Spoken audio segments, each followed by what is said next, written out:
What's happening? I'm Iron Man from the music group theLottory. Showtime Records. You know who I am and you know what I does. I represent the Los Angeles Lakers for life. Hence the banner to my side. Thank you, Rick Carlisle and the fantastic medical staff for Dallas Mavs, because Luka Doncic was back in the lineup. I think that deserves a round of applause after he's having the ankle issues. They erred on the side of caution. He said he was good to go, and he rewarded us in the game against the LA Clippers, the JV team from LA. He rewarded us with a triple-double.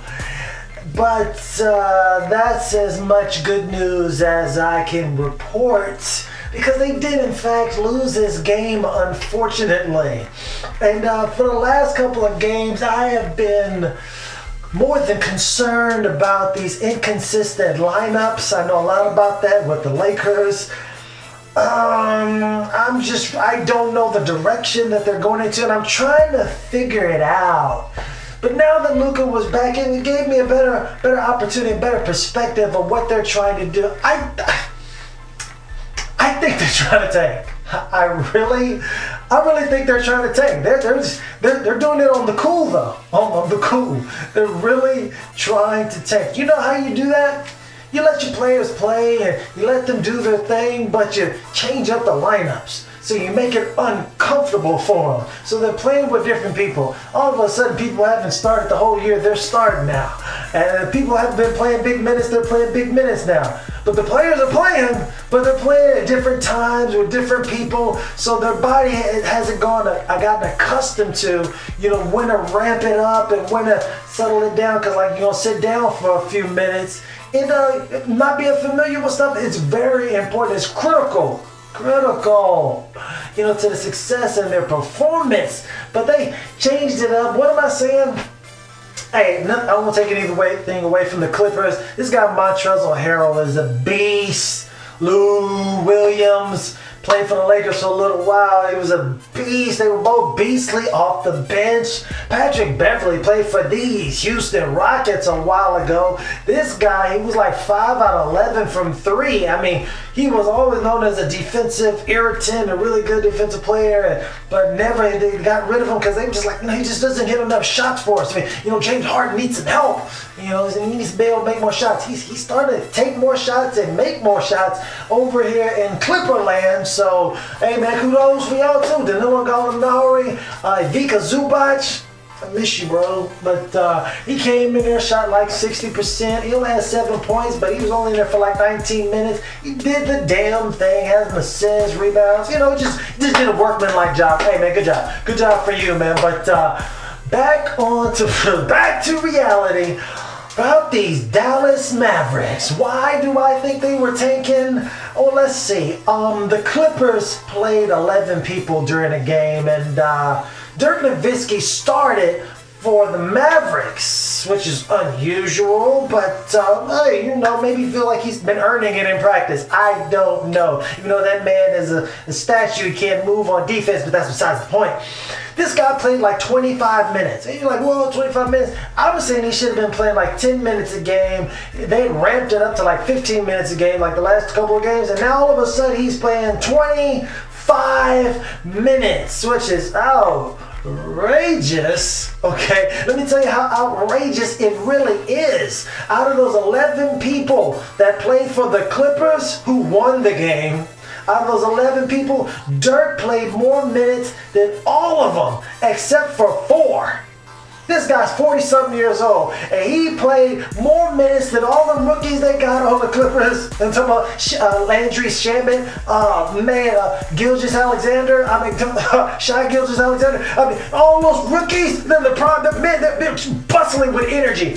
He played more minutes than all those guys except for 4 of them. So 4 of those guys, 4 out of 11, only played more minutes than Dirk Nowitzki. That doesn't make any sense whatsoever. Jalen Brunson was okay coming off the bench. They put him back to the bench, but I'm going to get back to that in a second. Man, Trey Burke, he played only 6 minutes off the bench. 6 minutes off the bench. I don't know. He had been playing. I think they ramped it up to like 20 the other day. And now he go back down to 6. 6 minutes. Justin Jackson had like the best game of his short Mavericks career the other day. Had played like 20-something minutes along with Trey Burke. They both killing off the bench. He played 3 minutes. He played 3 minutes. And you're telling me they're not taking? They're not taking? Devin Harris, he's still getting his minutes. He's getting 15 minutes. 15 minutes a game. What happened to Ryan Brokoff?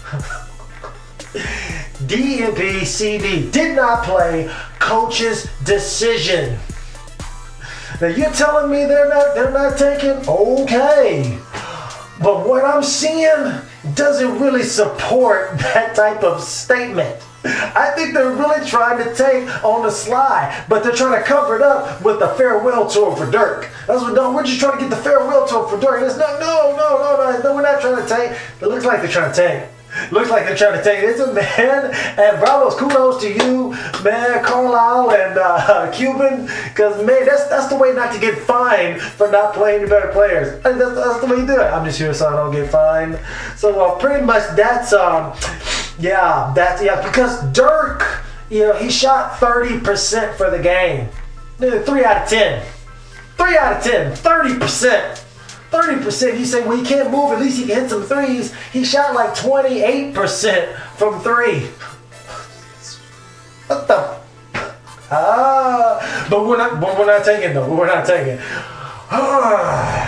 Jalen Powell, who's been killing off the bench. He got comfortable killing off the bench. Now we moved him into the starting lineup. I don't know why you would do that. I don't understand. Now Maximilian Kleber, who was killing at the power forward slot, a couple months back when Dennis Smith Jr. was here, we was like, oh man, put what's his name? The dude got traded. Oh man, now he plays on the Pacers. Wesley Matthews. Oh man, we take Wesley Matthews out, have Kleber start at the power forward, and that's a squad right there. Everybody was saying jumping on that bandwagon, and now we got Kleber. He was in the starting lineup, and now he's not.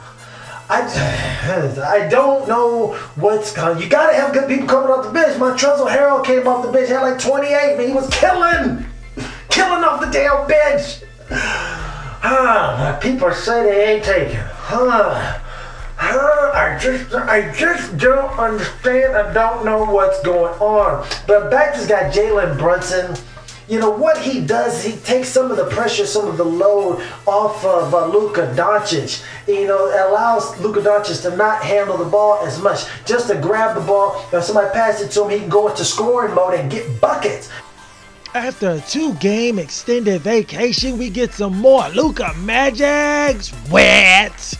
I guess they haven't seen the video highlight film against the JV team from LA. That was a flop by Patrick Beverley, who I do not like. Good knockdown by Dwight Powell in the corner with the PJ Tucker special, especially after Patrick Beverley knocked the tooth out of Dennis Smith Jr. on purpose. Sidestep, knockdown by Luka Doncic. The Luka Magic is back in effect right now. Oh, and man, this screen and roll with Dwight Powell, this is developing. This is cooking right now. This is cooking right now. Oh, and then you got Tim Hardaway Jr. coming off the screen. They're running offense, fake pass. That's Luka Magic at its finest. This pick and roll, we're going to it again. That's what a good coach does. You keep going to it until they stop it, and they can't right now. Good dive to the pick and dive to the hole. Great pass by Luka Doncic. Great find, even though he did have a bunch of turnovers. Oh, good drive by Lou Williams. Good block by Powell and Luka Doncic. I don't know who they gave it to. I couldn't actually see. Oh, good in and out dribble on Patrick Beverley. Then the fake pass. He just left Montrezl Harrell just dazed and confused and laid it up right over him. Here we go. Screen and roll and alley-oop to Dwight Powell. The connection is working to perfection. Let's get it. Tim Hardaway Jr. pulls the ball up the court. Oh, great pass to the streaking Dorian Finney-Smith for the Statue of Liberty dump. And they need a time out. and they get it too. Oh, but what? Back to the screen and roll. Alley-oop, and a dunk. Throw it down, big fella. Don't throw it down on Vika Zubac. I like that guy, man. He was a former Laker, but he did have to throw it down to get that dub. Great pass to Tim Hardaway Jr. for the P.J. Tucker special, the corner three. Tim Hardaway Jr. Screen and roll again. We're going to it, but he said, you know, Shai Gilgeous-Alexander, I know you're a rookie. I'm a rookie too, but step back, splash. Take that with you, and I gotta laugh at it because it looks so pretty. That was one of the bad passes that, man, hey, part of them 9 turnovers, but actually that one worked out for them. But it was a very sloppy game, but they still came out and they got put on a show because they need that consistent scoring, you know, factor on the squad. So he moved to the bench, so that means him and Tim Hardaway Jr. were doing the majority of the ball handling, and that was not good. Not good at all. Luka Doncic had the triple-double, but he also had 9 ginormous turnovers, and that's what happens when you make him have to be the top scorer and the top ball handler. It's a problem. Every other star in the league that has those same responsibilities, like James Harden, you know, before this year when Russell Westbrook was doing it, and LeBron, oh man, you know, they get big numbers and they close a triple-double, but they have a bunch of turnovers because they try too much stuff. They're fancy. They're fancy with it. They're not just like John Stockton just making regular basic passes, but crisp pinpoint passes, you know, so it's not fancy, but man, it's effective. No, they're doing the, man, and they're getting numbers and they're trying behind the bag and through the legs and super alley-oops. I mean, you're going to get a bunch of turnovers and it causes a problem. And then when you start to try to score all the time, then everyone else turns around and they start watching. And there's less and less and less ball movement, which is terrible. So here's the problem. These guys, if you don't think it was a bad decision, Luka Doncic and Tim Hardaway Jr., they had 15 turnovers by themselves. Those two guys had 15 turnovers by themselves. They were giving the damn ball away. You cannot, absolutely cannot win in any shape, form, or fashion on any league, anywhere, at any time like that. 15 turnovers. And the entire LA Clippers squad only had 5. Those two guys had 3 times as many turnovers as 11 people playing for the Clippers. That's the reason why they lost the game. But the reason why you're still winning is because you're checking out the videos and support, and I appreciate that. If you haven't already, make sure you subscribe to the channel, hit that notification bell so you're alerted every time there's a brand new video. If you haven't already, go ahead and follow me on my 2 Twitter handles. I'll make sure to respond to all your tweets, your comments, any questions so we can stay constant contact. And if you want to support the channel financially, go ahead and just send $1 to the Cash App. The link is in the description box right underneath the video title. I appreciate all the help. I truly do. It all helps out because this is what I do. I'm Iron Man from the music group The Lottery, Showtime Records. Holla.